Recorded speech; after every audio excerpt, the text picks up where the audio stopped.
This is God's Remnant, and I'm Jason Munoz. Thank you for joining us.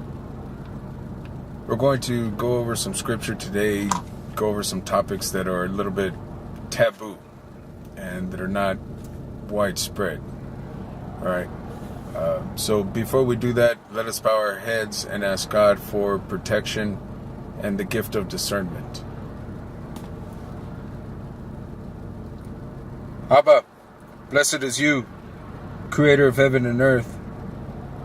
Guide us in our actions and in our decisions. We ask that you continue to protect us. Protect us from all the evil and wicked that are wishing us harm. We ask, Abba, that you grant us the gift of discernment as we study your word and speak your truth. In Yeshua's name we pray. Amen. All right. So, some of the things that I think are important when discussing the Bible, right? It talks about the two comings of the Messiah. The first time he comes as the Passover lamb, right? He's the blood sacrifice. The second time he comes as the Lion of Judah. And when the Messiah's disciples asked him, what are the signs of your return? It's recorded in several of the Gospels. We're going to read it from Matthew, because Matthew took shorthand. He was a tax collector, and I believe his Gospels are very accurate, right? But all of them pretty much say the same thing. In Matthew 24, verse 4, Yeshua answers them and tells them to take heed and let no man deceive you. So don't take my word for it, right? This is something that you have to look into for yourself. And God will reveal the truth to you. All right. So what are the signs of the Messiah's return? We already know deception is part of the end times, because the Messiah is saying, don't let anyone deceive you. But he gives a little bit more clues further down in verse 37. But as the days of Noah were, so shall the coming of the Son of Man be. So, what were the days of Noah like? And we gotta, we're gonna take it back to the beginning in Genesis, where all this started.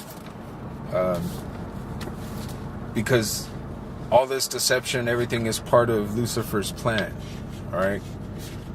So we're gonna go to Genesis chapter 3.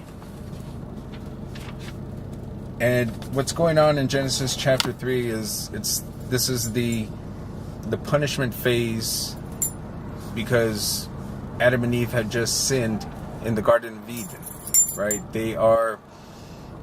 The sex orgy had just taken place.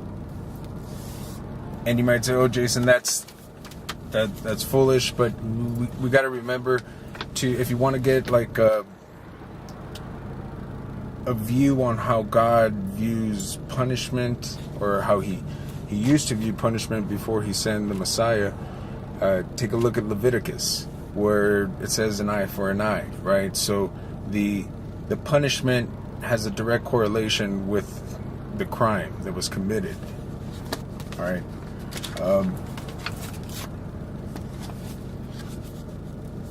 And let's get into it. Genesis chapter 3, verse 16. And I will put enmity between thee and the woman, and between thy seed and her seed. He shall watch against thy head, and thou shalt watch against his heel. So God puts enmity between the serpent and the woman and both their seeds. Enmity's hostility. And the way the King James version translates the rest of that is bruise the head and bruise the heel. So that's interesting. but it plainly describes a different genetic line. One of the serpent and one of the woman. One of man, one that's created. And we find that when God first destroyed the earth, as in the days of Noah with the flood, all flesh was corrupted, right? Everything was perverted. And like I'm saying, we're going towards that perversion, that same perversion that happened as in the days of Noah. All right. So let's get into Genesis chapter 6 so we could see what the days of Noah were like. Whereas thou sawest the iron mixed with earthenware, they shall be mingled with the seed of men, but they shall not cleave together, as the iron does not mix itself with earthenware. So in order for them to mingle with the seed of man, they have to be something other than the seed of man. Okay, you get that? Follow that logic? The Bible is clearly a book on genetic warfare. Let's get into how the days of Noah were and what made God pass judgment on the earth. And it came to pass, when men began to be numerous upon the earth, and the daughters were born to them, that the sons of God, having seen the daughters of men, that they were beautiful, took to themselves wives of all whom they chose. Now the giants were upon the earth in those days, and after that, when the sons of God were wont to go into the daughters of men, they bore children to them. Those were the giants of old, the men of renown.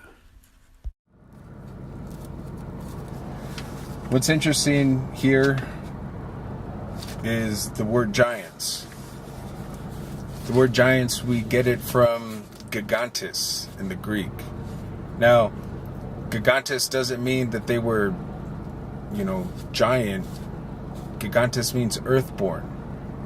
In the Hebrew, it's translated as the Nephilim, or the fallen ones, the deserters. So in Hebrew, it's the deserters, the fallen ones. In the Greek, it's the earthborn. And the Bible clearly tells us that they went wronged with the daughters of man. Let's continue.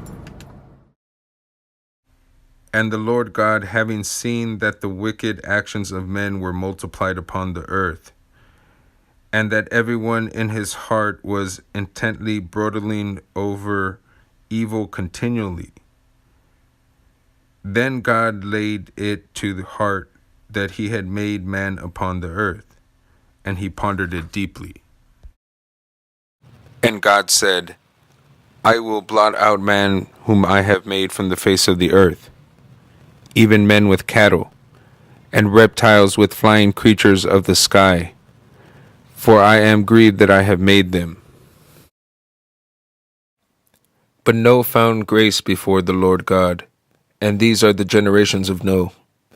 Noah was a just man, being perfect in his generation. Noah was well-pleasing to God. But the earth was corrupted before God, and the earth was filled with iniquity. And the Lord God saw the earth, and it was corrupted, because all flesh had corrupted its way upon the earth.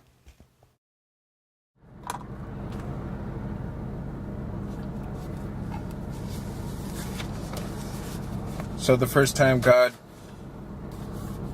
destroyed the earth because it was corrupted.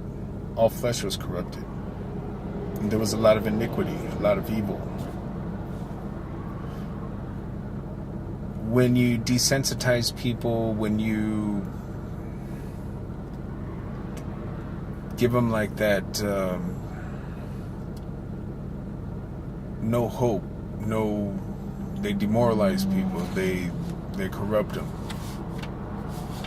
And they're doing that through mainstream, media, music, everything. This whole world has been and is going to hell. I was talking to a friend of mine, and he politely reminded me what happens to people that go against the status quo. And it's a lot. What God is asking for his followers to do is to give up a lot. Alright? I hope the Word of God has inspired you to read more, to think. Take a look at the world around you and see how it correlates with what's going on today. And in the news, it's astonishing. Alright, everyone, if you guys got anything out of this video, go ahead and hit that like button. Leave a comment. It definitely helps out with the YouTube algorithms and promoting my video. Hit that subscribe so you can get new videos when I post them. And may God bless all of you, and may He protect you.